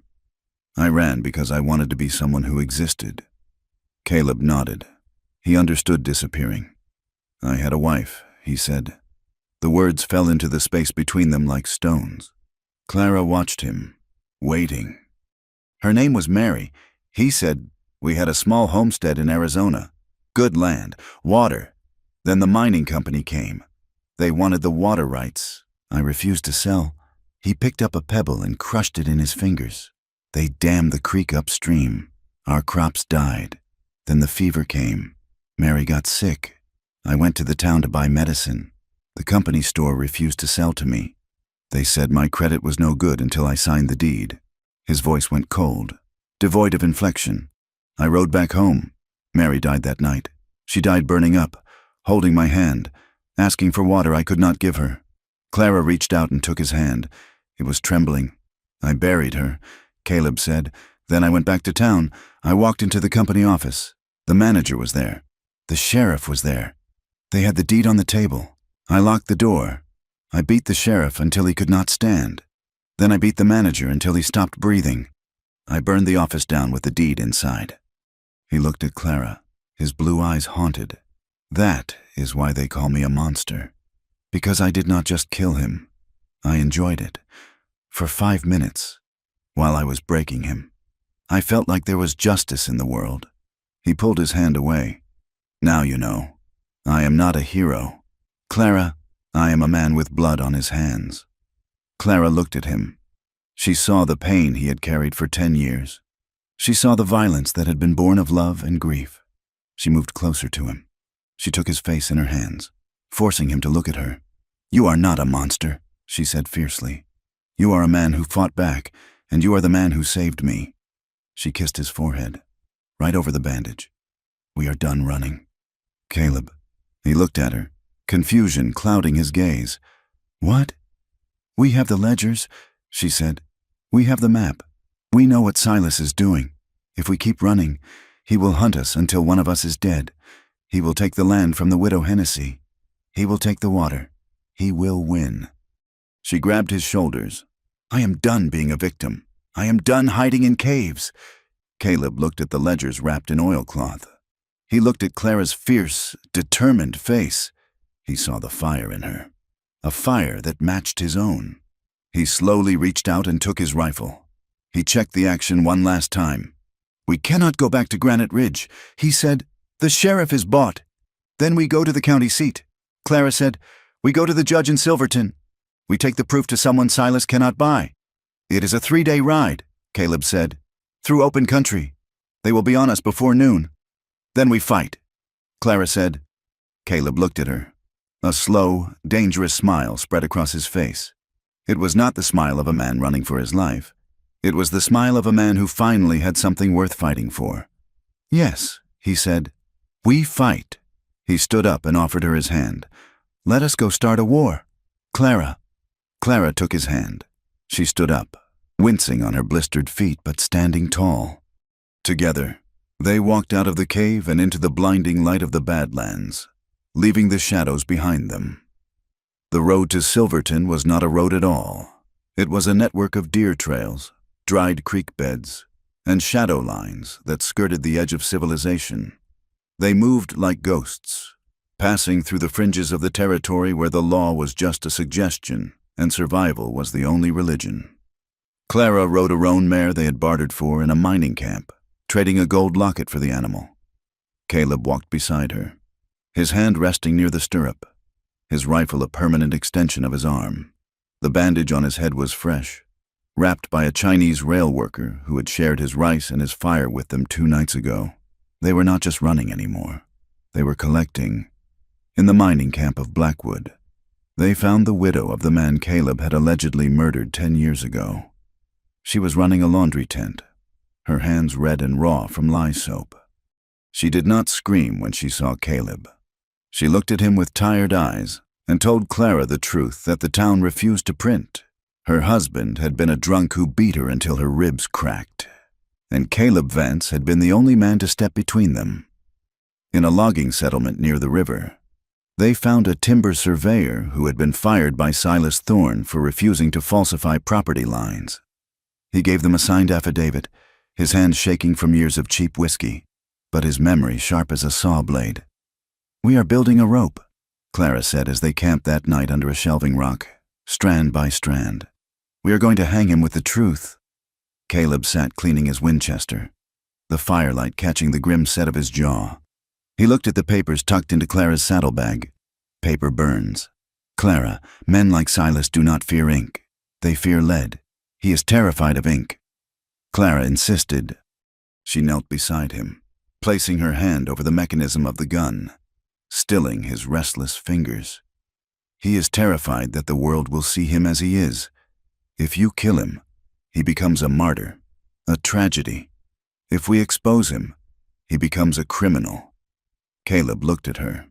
The rage in him was a living thing, coiling in his gut. He had spent 10 years believing that violence was the only language the West understood. But looking at Clara, seeing the fierce intelligence in her eyes, he began to doubt his own cynicism. They descended into the valley of Silverton 3 days later. It was the county seat, a place of brick buildings, paved sidewalks, and the illusion of order. The atmosphere in the town was brittle.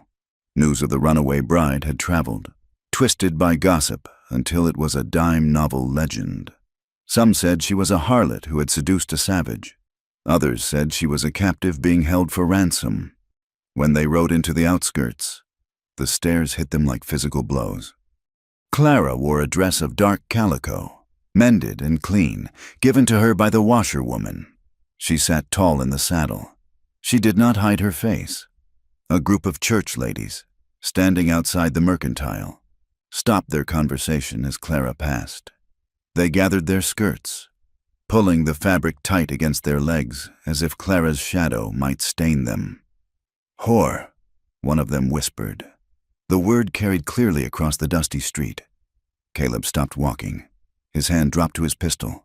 The movement was so fast, so fluid, that the women gasped and stumbled back. "Caleb," Clara said. Her voice was sharp. He looked up at her. His eyes were blue ice, burning with a protective fury that threatened to scorch the street. "Do not," she said. She swung down from the horse. Her boots hit the dirt with a solid thud. She handed him the reins. She walked over to the women. She did not shout. She did not lower her head. She stood 3 feet from the matron who had spoken, a woman in fine silk and a bonnet adorned with fake cherries. "My name is Clara Dillard," she said. Her voice was steady, projecting the way she had practiced in the echo of the canyon. "I am not a whore. I am a woman who refused to be sold like a broodmare to a thief. If you wish to judge me, do so after you have heard the truth. Until then, keep your tongue behind your teeth." The woman gaped, her mouth opening and closing like a landed fish. She had expected shame. She had expected a cowering girl. She did not know what to do with a woman who looked her in the eye. Clara turned and walked back to Caleb. She did not rush. Caleb watched her, and the rage in his chest shifted, transforming into a desperate, aching pride. They found sanctuary at the edge of town, in the small, cluttered home of Dr. Amos Lowe. The doctor was a man who smelled of carbolic acid and stale tobacco, with a face that looked like a crumpled map. He had treated the poor of the valley for 40 years, and he knew exactly where the bodies were buried because he had signed the death certificates. He ushered them inside and locked the door. "You are walking into a lion's den," the doctor said, pouring thick black coffee into chipped mugs. "Silas is here. He is staying at the Grand Hotel. He has the sheriff, the mayor, and half the Cattlemen's Association in his pocket. We have the ledgers," Clara said, placing the oilcloth-wrapped bundle on the table. "Doctor." Lowe looked at the books. He sighed, a long, rattling sound. "Ledgers are good, but Silas is holding a land auction tomorrow at the courthouse steps. He is selling the deeds to the properties he seized, the widow Hennessy's farm, the Miller place. He is framing it as a charitable act, selling foreclosed land to new families. He is selling stolen land to launder the title, Caleb said. His voice was a low rumble from the corner of the room. Exactly, the doctor said. The town is turning out for it. It is a spectacle. Then we make it a trial. Clara said, Doctor. Lova looked at her. You realize what they will do? They will not just shout you down. They will try to arrest you. Barlow has a warrant for Caleb's hanging. Let them try, Caleb said. The night before the auction was agonizing. The house was quiet, but outside, the town was restless. Riders passed by the window, their shadows stretching long across the floorboards. Clara stood by the window, watching the street. The fear was returning, gnawing at her resolve. It was one thing to be brave in the mountains. It was another to face a crowd of 500 people who had already decided she was a sinner. Caleb came up behind her. He did not touch her at first. He stood close enough that she could feel the heat radiating from him. You do not have to do this, he said softly. We can leave tonight. We can go to Oregon. Disappear into the timber. Clara turned to face him. In the dim light, the scars on his face were stark, a map of the violence he had endured. If we run, she said, Silas wins. He takes the land. He crushes the widow Hennessy. He finds another girl to marry and break. And we spend the rest of our lives looking over our shoulders, waiting for the bounty hunters. I can protect you, Caleb said. I know, she answered. She reached out and took his hand. It was rough, calloused, the knuckles scarred from a lifetime of fighting. But I do not want to be protected anymore. Caleb, I want to be free. She lifted his hand to her face, pressing her cheek against his palm. I love you, she whispered. Caleb went still. It was the first time she had said it. The words hung in the air, heavy and absolute. He let out a breath that sounded like a man surfacing from deep water. He wrapped his arms around her, pulling her into him, burying his face in the crook of her neck. I have nothing to give you, he rasped. I have a price on my head and a horse. That is it. You have me, she said, and that is enough. They stood there for a long time, holding onto the fragile peace of the moment. The desire between them flared, hot and urgent, but they did not move toward the bed. This was not a night for losing themselves. It was a night for finding the steel in each other's spines. The morning of the auction dawned cold and clear. The sky was a hard, brilliant blue, indifferent to the drama unfolding below. The courthouse square was packed. Men in suits stood shoulder to shoulder with miners in canvas coats. Wagons lined the streets. On a raised wooden platform, Silas Thorne stood next to the auctioneer. Silas looked impeccable. He wore a charcoal suit, a silk tie, and a white Stetson. He smiled at the crowd, shaking hands, playing the role of the benevolent patriarch. Sheriff Barlow stood at the foot of the stairs, his thumbs hooked in his gun belt, his eyes scanning the crowd. Clara and Caleb walked down the center of the main street. They did not sneak. They did not hug the shadows. They walked side by side. Doctor Lou walked 10 paces behind them, carrying the ledgers. Behind him, a strange procession had formed. The washerwoman from Blackwood, the timber surveyor, the Chinese rail workers, a dozen others, people who had been cheated, beaten, or silenced by Silas Thorne. They walked in silence, a ragged army of the disenfranchised. The crowd parted. It was not out of respect. It was out of shock. Look at him, a man muttered. That is the killer. Vance, look at her, a woman whispered. She has no shame. Holding his hand in broad daylight, Clara heard them. She felt the heat of their judgment burning her skin, but she did not let go of Caleb's hand. She tightened her grip. His thumb brushed over her knuckles, a silent pulse of reassurance. They reached the edge of the square. Silas saw them. His smile did not falter, but his eyes went dead. He tapped the auctioneer on the shoulder and whispered something. The auctioneer stopped his chant. The silence that fell over the square was sudden and total. Silas stepped to the edge of the platform. Clara, he called out. His voice was warm, projecting easily to the back of the crowd. Thank heavens! We had feared the worst. He opened his arms. Come up here, my dear. You have been through a terrible ordeal. Let us get you away from that animal. The crowd murmured in agreement. The narrative was set. The poor, addled girl, rescued by the loving fiancé. Clara did not move toward the stairs. She let go of Caleb's hand and stepped forward into the empty space between the crowd and the platform. "I am not an animal's captive. Silas," she said. Her voice rang out, clear and steady. "And I am not your dear." A ripple of shock went through the crowd. Women gasped. Men frowned. Silas's smile tightened at the edges. "You are confused. Clara, the strain has been too much. Sheriff, please escort Miss Dillard to the hotel and arrest the man who kidnapped her." Sheriff Barlow stepped forward, his hand dropping to his holster. "You heard him. Caleb." Hands in the air. Caleb did not raise his hands. He stood like a boulder, his coat swept back to reveal the pistol at his hip. "I am not here to fight, Barlow," Caleb said. "Unless you start it, I am here to speak." Clara interrupted. She turned to the crowd. She looked at the faces, the shopkeepers who had refused her service, the farmers who looked away. "You are here to buy land," she said. "Do you know where it comes from?" She pointed at the platform. Silas Thorne did not buy the Miller farm. He dammed the creek and starved their cattle until they had to sell for the price of a train ticket. He did not foreclose on the widow Hennessy. He forged her signature on a deed transfer 3 days after her husband died. "Lies!" Silas shouted. His composure cracked. "Just a hairline fracture. This woman is hysterical.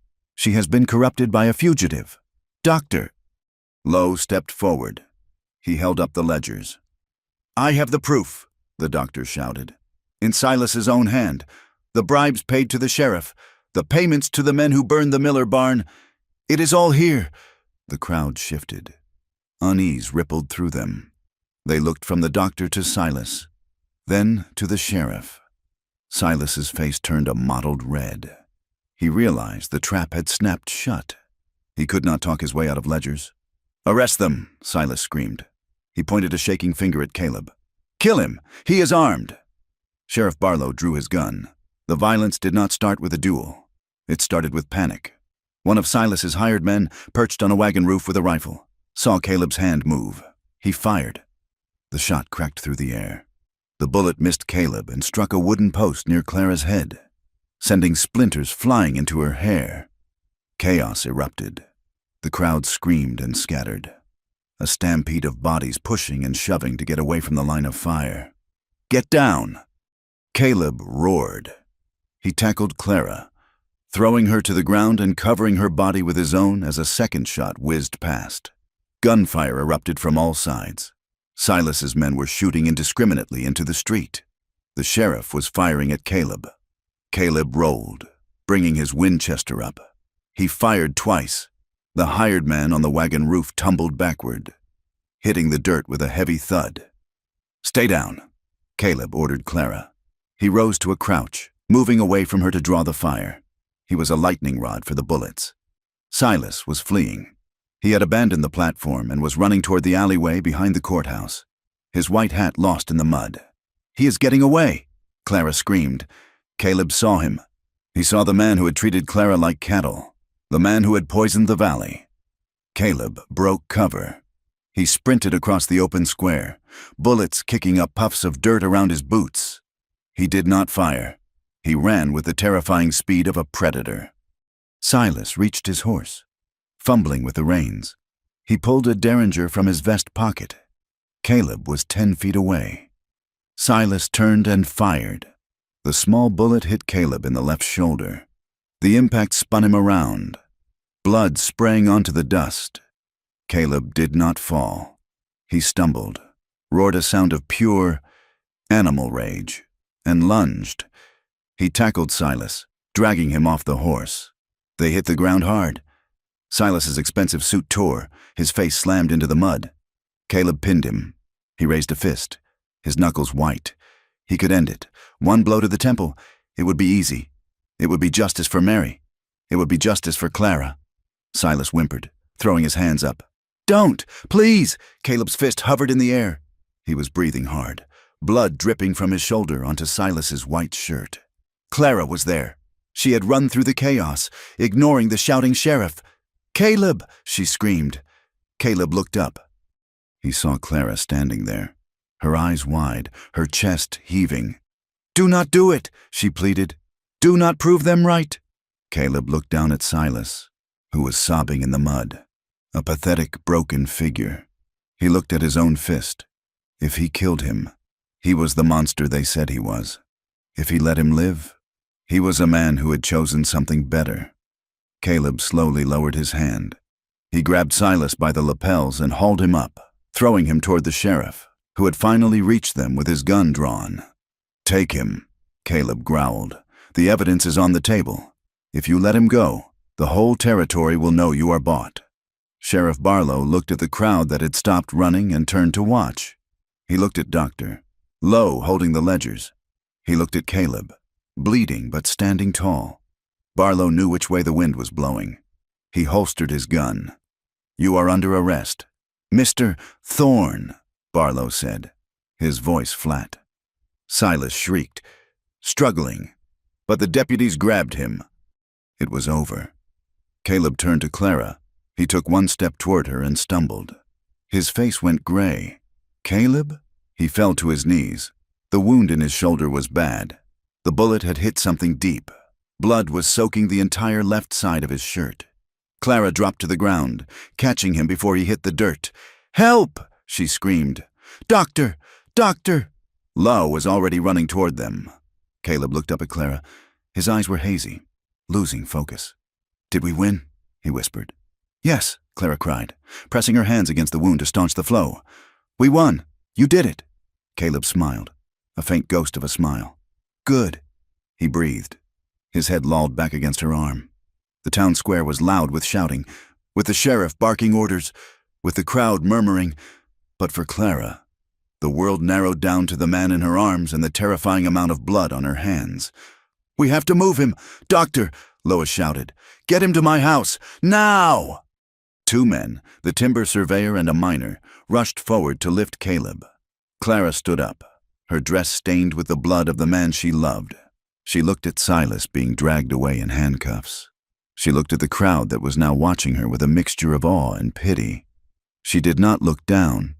She wiped her hands on her apron and walked beside the men carrying Caleb. She had chosen the fight. Now she had to survive the cost. The smell of carbolic acid and stale blood hung heavy in the back room of Dr. Lowe's house. For 3 days, Caleb burned with fever, his body fighting the infection that bloomed from the bullet wound in his shoulder. He tossed on the narrow cot, muttering names from a past Clara did not know, his hands grasping at invisible enemies. Clara did not leave his side. She wrung out cool rags in a basin of vinegar water, wiping the sweat from his forehead. She forced willow bark tea between his cracked lips. But she did not only nurse him, she worked, while Caleb slept the fitful sleep of the dying. Clara sat at the doctor's desk, copying names and dates from the stolen ledgers. She wrote letters to the federal marshal in Denver, to the territorial governor, and to the newspapers in the capital. She knew that Sheriff Barlow would not hold Silas Thorne for long. A man like Silas did not stay in a cell. He bought the keys. The spring thaw had arrived with a vengeance. The warm Chinook winds roared down from the peaks, melting the heavy snowpack in a matter of 48 hours. The valley turned into a quagmire of sucking mud. The creeks swelled into raging torrents, brown and choked with debris. The world was shedding its white skin, revealing the ugly, scarred earth beneath. On the 4th morning, the sheriff released Silas. Lack of evidence, Barlow claimed, spitting tobacco juice onto the doctor's porch steps. The ledgers are circumstantial, and Mr. Thorne has friends who vouch for his character. Clara stood in the doorway, blocking the sheriff's view of the wounded man inside. She wore the same calico dress, now stained with the labor of caretaking, but she looked like iron. "He is not free," Clara said. "He is just loose. There is a difference." Barlow laughed, a sound like dry leaves skittering. "You best be careful, girl. The town has not forgotten what you are. A runaway, a thief, consorting with a known killer. You are walking on thin ice, and the river is rising." He was right about the town. When Clara walked to the mercantile to buy bandages, the women turned their backs. They pulled their children close. "That is her," she heard them whisper. The one who ruined herself. The one who dragged a good man's name through the mud. Men watched her from the saloon porch, their eyes heavy with a mixture of lust and contempt. They called her liar. They made bets on how long she would last before she came crawling back to the ranch house. Clara held her head high. She did not shrink. She let them look. She let them see that she was not ashamed. On the 5th day, Caleb's fever broke. He woke weak as a kitten, his face gray and gaunt, but his blue eyes were clear. "He is out," Caleb rasped, his voice a dry croak. Clara nodded, feeding him broth with a spoon. He will come for us," Caleb said. "He cannot let this stand." "I know," Clara said. "Let him come. We are not running anymore. The invitation came 2 days later. It was not a summons to court. It was a note, delivered by a terrified stable boy. Meet me at the Narrows, the old bridge, noon. Bring the ledgers, and I will let you live. If you do not come, I will burn the doctor's house with all of you inside." The Narrows was a desolate stretch of the canyon where the river was squeezed between high limestone walls. It was miles from town, far from witnesses. It was a place for executions. Caleb tried to stand, reaching for his gun belt. His knees buckled. "You cannot ride," Clara said, catching him. "You will bleed out before we get there." "I am not letting you go alone," Caleb growled, leaning heavily against the wall. "I am not going alone," Clara said. She turned to the door. "Doctor." Lowe stood there, holding a double-barreled shotgun. Beside him was the timber surveyor who had been fired, and the Chinese rail worker who had rapped Caleb's head, and behind them, looking terrified but determined, was the widow Hennessy. "We are all going," Clara said. They rode out in a wagon, the wheels churning through the mud that reached the hubs. Caleb lay in the back, propped up on sacks of grain, his Winchester across his lap. He was too weak to walk, but his aim was still true. The Narrows roared with the sound of the swollen river. The water was high, a frothing brown violence that shook the wooden pilings of the old bridge. Silas was waiting on the far side. He was not alone. He had 6 men with him, riders with dusters covering their guns. Silas sat on a black stallion, looking impeccable despite the mud. He watched the wagon approach. He saw Clara driving. He saw the ragtag group of allies. He saw the barrel of Caleb's rifle poking out from the canvas in the back. He smiled, but it was tight. "You brought an audience," Silas shouted over the roar of the water. "How dramatic." Clara stopped the wagon 20 yards from the bridge. She stood up on the bench seat. She held the oilcloth bundle of ledgers high in the air. "I brought the truth." "Silas!" she yelled. Silas rode his horse onto the creaking bridge. The timber groaned under the weight. He stopped in the middle, suspended over the raging water. "Give me the books." "Clara," he said. His voice dropped to a cajoling, reasonable tone. "Look at you, living in filth, nursing a broken man. Is this the life you want? I can forgive you. I can take you back. You will have warmth. You will have status. No one will dare whisper about you if you are my wife." Clara looked at him. She looked at the velvet collar of his coat, the gold rings on his fingers. She thought of the warm room with the blue wallpaper. She thought of the locked door. She thought of the silence that suffocated the soul. "It is just a cage." "Silas," she called back, "you dress it in velvet, but it is a cage, and I would rather freeze in freedom than rot in your comfort." Silas's face twisted. The mask of the benevolent lover fell away, revealing the predator beneath. "Then you will die in the dirt," he spat. He raised his hand to signal his men, but Clara was faster. "Now!" she screamed. From the rocks above the canyon rim, a dozen shapes appeared. It was not an army. It was the miners. It was the rail workers. It was the people Silas had cheated. They stood on the high ground, armed with picks, shovels, and old hunting rifles. Silas's men looked up. They saw they were outflanked. They saw that the valley had turned against them.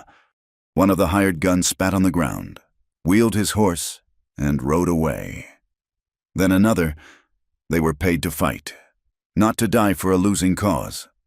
Silas screamed at them. "Cowards! Come back! I pay you. I own you." He was alone on the bridge.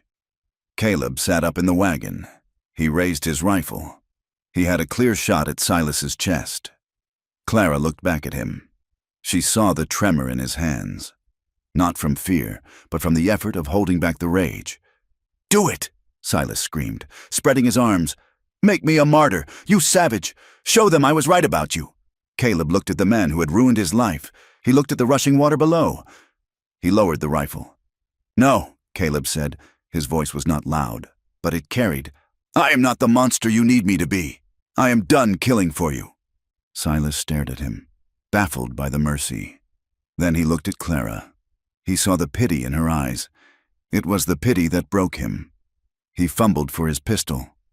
He yanked it from his holster. Wild and panicked, he fired blindly at the wagon. The shot went wide, but the noise terrified his horse. The stallion reared, its hooves slipping on the wet, rotting timber of the bridge. Silas flailed, grabbing for the saddle horn, but his weight shifted too far. With a scream that was swallowed by the roar of the river, Silas Thorne fell. He hit the brown water and was gone instantly, sucked under by the current, weighed down by his heavy coat and the gold in his pockets. The horse scrambled to safety on the far bank. The bridge stood empty. There was a long silence, broken only by the rush of the water. Clara sat down slowly on the wagon bench. She did not cheer. She did not weep. She just breathed, feeling the air fill her lungs, clean and cold and hers. The aftermath was not a parade. It was a slow, messy untangling of knots. Sheriff Barlow fled the county 2 days later, taking the contents of the town safe with him. A federal marshal arrived from Denver to sort through the ledgers. The widow Hennessy got her farm back, though the legal fees took half her savings. The town did not apologize. People in the West rarely admitted they were wrong. They just stopped talking about it. The shopkeeper, Mr. Henderson, served Clara when she came in for flour, but he did not meet her eyes. The church ladies still crossed the street, but they no longer whispered loud enough to be heard. Clara did not care. She had not fought for their approval. She had fought for her life. She grieved. In the quiet evenings, she cried for the innocence she had lost. She cried for the relationship with her father, which was broken beyond repair. She cried for the girl who had believed that obedience would bring happiness. But beneath the grief, there was a foundation of steel. She owned her own breath. She owned her own mistakes. When the mud finally dried and the wildflowers began to bloom in the meadows, Clara and Caleb packed the wagon. They did not stay in the valley. The air there was too thick with memories. They went up. They returned to the high country, to a valley near the timberline where the air was thin and sweet. They did not go back to the dark, hidden cabin. They chose a meadow with a view of the peaks, a place filled with light. They built a homestead. It was hard work. Caleb was still weak, his shoulders stiff and aching, so Clara swung the axe. She learned to notch logs, to mix clay for chinking, to lay a roof that would hold the winter snow. They worked side by side. There was no division of labor based on what a woman should do. There was only what needed to be done. Caleb watched her with a reverence that never faded. He saw her strength, her capability, and he marveled at it. The romantic hope returned slowly, like the grass growing over a burn scar. At first, they were careful with each other. The violence of the last month sat between them, but as the house took shape, the distance closed. It was in the small moments. Caleb bringing her a cup of water from the creek, his fingers brushing hers. Clara shaving his face, her hand resting on his scarred cheek. One evening, as the sun set behind the sawtooths, turning the sky a bruised purple, they sat on the unfinished porch. Caleb reached out and took her hand. His grip was strong again, but gentle. "You saved me," he said quietly. "I was dead in that cave. Clara, even before you found me, I was just waiting for the dirt to cover me." Clara looked at him. She traced the line of his jaw. "We saved each other," she said. He pulled her into his lap. The desire that rose between them was not the frantic, desperate hunger of the fugitive days. It was deep and steady. It was braided with trust. It was the desire of two people who knew the worst of each other and chose the best. That night, they did not bar the door. They left it unlatched because they were no longer hiding. They made love on a mattress filled with sweet grass, the smell of fresh pine resin around them. It was slow and deliberate. It was a claiming of the future. But the West was not a fairy tale. 6 months later, a rider appeared on the ridge. He sat there for a long time, watching the cabin. Caleb was chopping wood. He did not look up, but Clara saw him shift his stance, moving his rifle closer to the block. The rider turned and left. It might have been a traveler. It might have been one of Silas's old associates, looking for revenge. It might have been a ghost. Clara walked out to the porch. She watched the dust settle where the rider had been. She knew that safety was never guaranteed. The world was full of men who wanted to take, to own, to destroy. But as she looked at Caleb, who wiped his brow and smiled at her, a genuine, open smile that reached his eyes, she knew they could face it. They had chosen the open road. They had chosen the hard earth. They had chosen each other. Clara picked up a bucket and walked toward the creek. The water was cold and clear.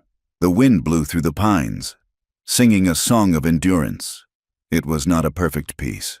It was jagged and hard-won. But it was real, and it was theirs. Thank you for listening to this story of resilience, justice, and love in the untamed West. I hope Clara and Caleb's journey resonated with you. I would love to know where you are tuning in from. Please leave a comment below sharing your location and your thoughts on the story in English. Did you agree with how they handled Silas? If you enjoyed this tale, please consider subscribing to the channel From Wild West for more stories of the frontier. Until next time, keep your powder dry and your eyes on the horizon.